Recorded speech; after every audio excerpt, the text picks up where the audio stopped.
Bashar al-Assad after 5 decades of dynastic rule. Citizens dream of a better future, but some are wary of Islamist groups claiming to represent them.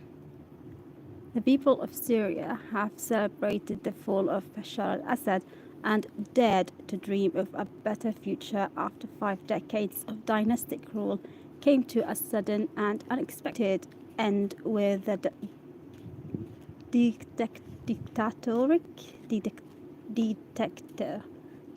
I suppose. Let's see. Dictator fleeing to Moscow. Crowds of people waved the Syrian revolutionary flag and pulled down statues and portraits of the president and his father, Hafiz. While celebratory, let's see this word, celebratory. Is it celebratory?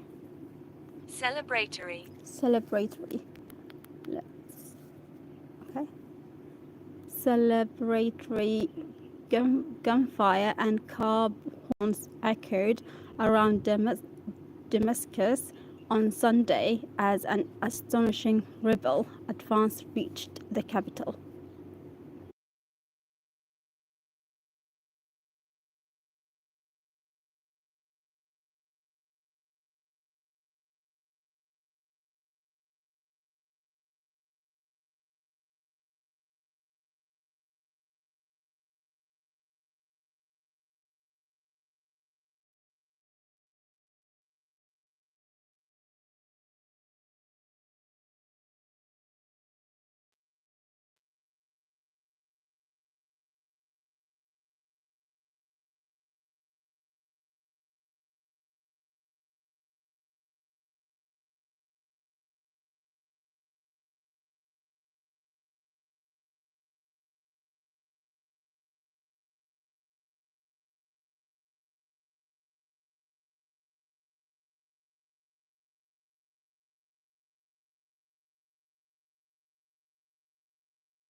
In photos and videos of families reunited with loved ones long lost to the dark of the regime's numerous prison system, people cried and clung to one another in disbelief at their newfound freedom. Others gleefully ransacked the presidential palace, marveling at abundance of luxury goods and designer in a country where 90% of the population lives below the poverty line. Let's see this word. Gleefully. Let's see. Gleefully. Okay. Just hours before, it was announced that Assad had fled the capital in a private plane and that his regime, let's see, is it regime? Regime.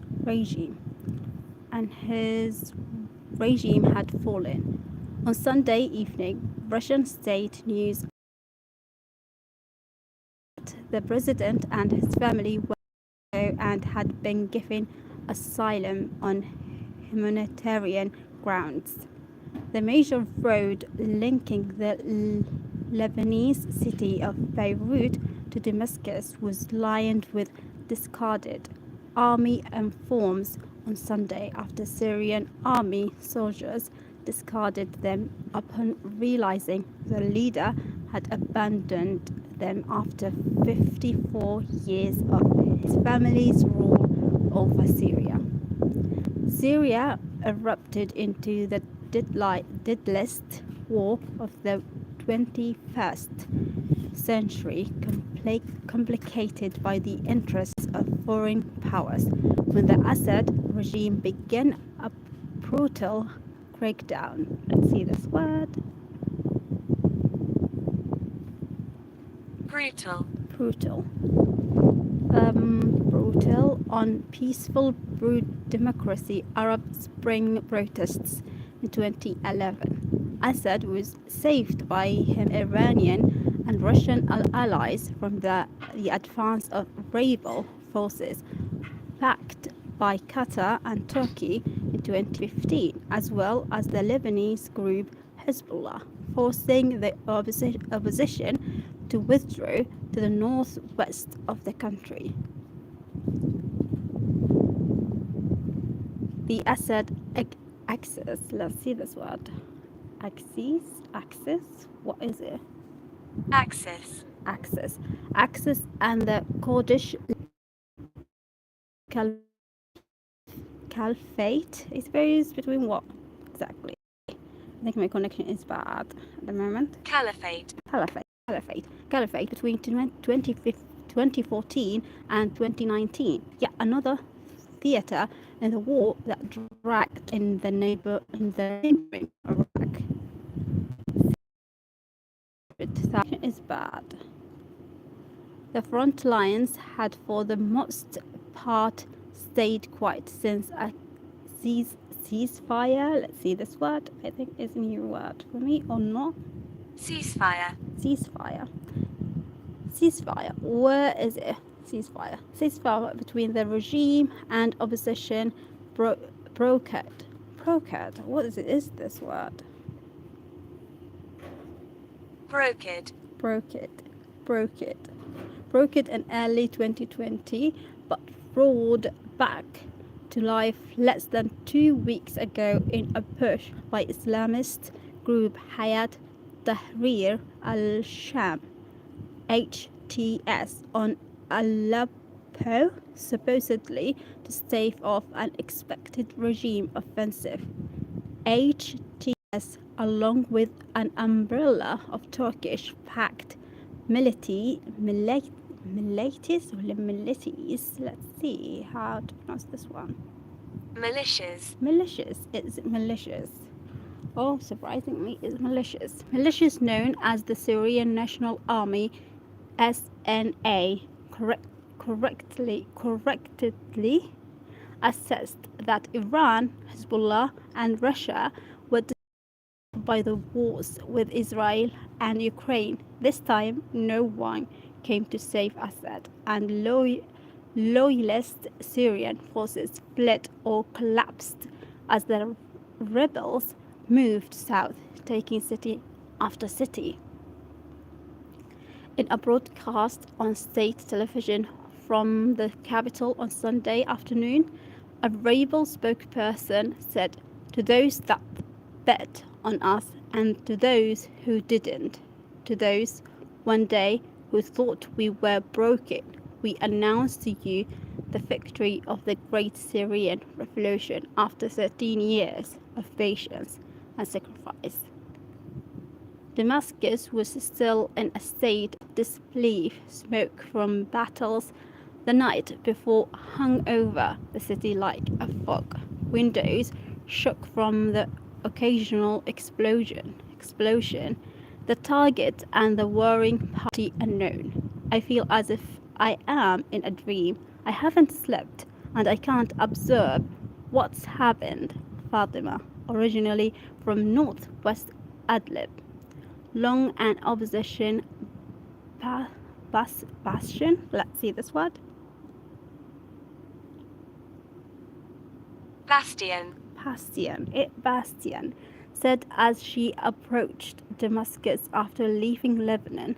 "I am from Idlib," she said, once more, adding that for years she wouldn't dare say where she was from when she was in Damascus, for fear that any affiliation with the area, in part held by Islamist rebels, would provoke retaliation.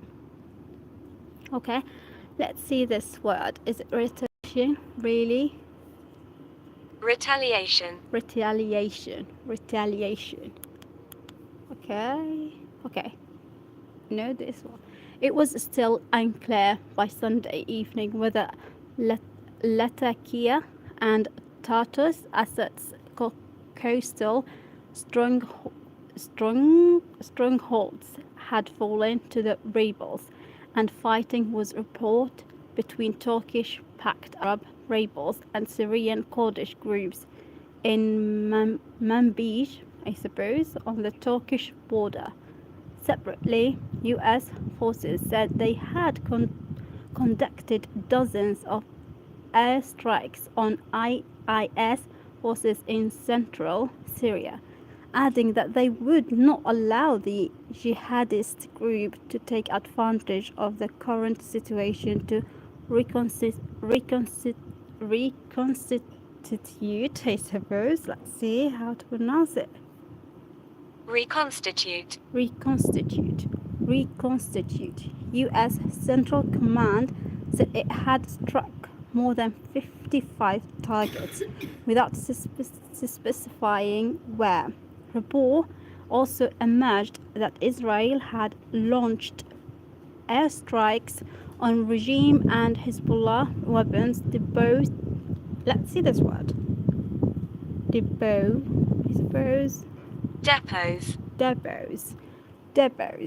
Depots in Damascus and Syria's southern countryside, apparently afraid that they would fall into the wrong hands.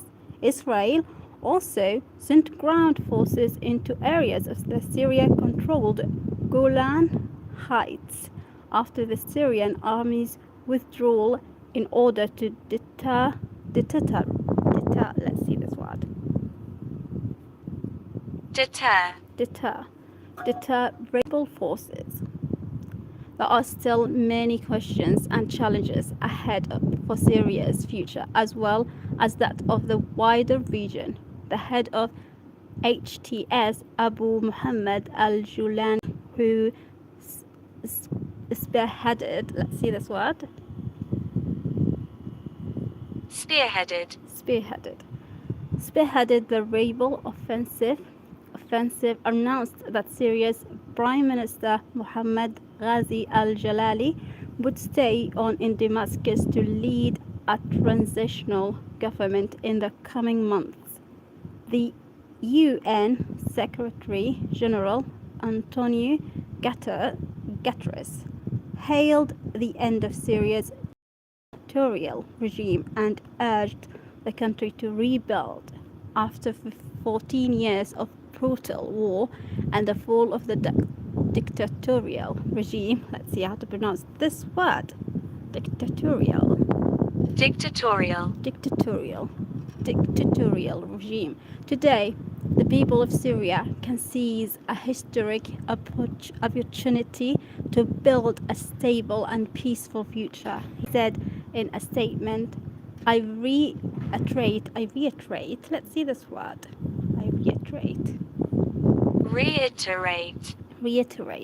Reiterate my call for calm and avoiding violence at this sensitive time, while protecting the rights of all Syrians without distinction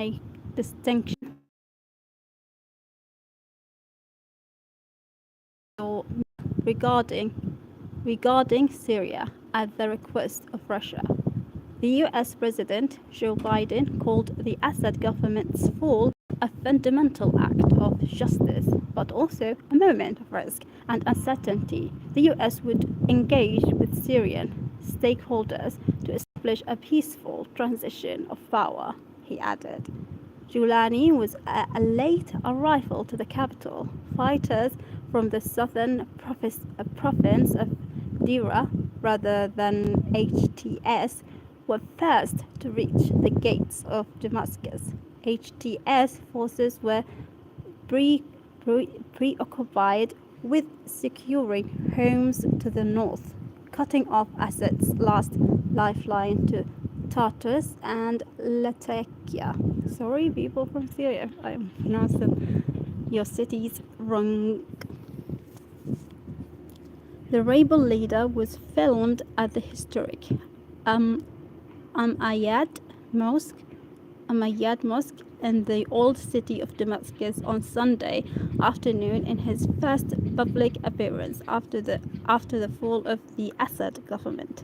A sight that was unthinkable unthinkable. Just a few days before to Syrians, the message was clear. Assad was gone, and rebels were in control. Some residents expressed reservations about the Islamist group, worry of revolutionary factions claiming to represent the Syrian people, particularly Islamist ones. After years of bitter civil war, HTS and the SNA both have records of human rights abuses and authoritarian rule in areas under their control. But for most, caution was delayed for another day. Today was for celebration.